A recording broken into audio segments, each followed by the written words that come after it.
impeachment po ay pinadala na sa lahat ng opisina. Makikita po natin dito ang pangalan ng mga senador, tapos yung receiving ng staff nila at saka yung date and time. So 23 senators chose to receive it already. Ang natira na lang po ay office ni Secretary Risa na Senator.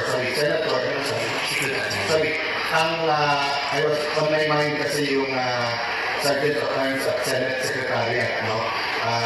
Again, salamat sa inyo. But the Secretariat, papadala ko sa Vice President para sagutin niya. So ito po ang sulat ko po sa lahat ng mga senador na marireceive po nila. All senator judges are enjoined to wear their robes upon the convening of the impeachment court. Your presence and cooperation are essential to the proper orderly conduct of these proceedings. Yan po.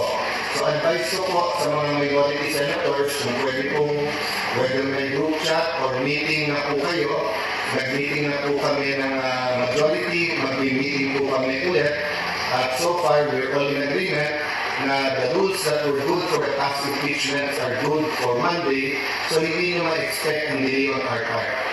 So outside the Senate, kung sino man ang nagpapakana ng narrative na kaya nagpalit ng leadership para i-delay yung impeachment, it is absolutely not true. Lawyers are officers of the court. I believe in the honor, yung pinaghirapan ng bawat isang abogado, yung pagmamahal sa Diyos, sa bayan, sa konstitusyon. So I am again asking yung mga law deans, mga bata po nakatingin sa inyo. You took the extraordinary step of not even asking, not even communicating, walang due process. Pinagbintangan nyo po kami na yung change in leadership is denying due course or will delay the impeachment proceedings. So siguro naman po, with all humility, kaya nga kumpanyero tawag natin, kumpanyera. So sa korte, pag may nagkamali at sinabi, pasensya na kumpanyero, pasensya na kumpanyera, so tumimbre man lang kayo, hindi man lang kayo tumimbre, ngayon opportunity nyo to have a joint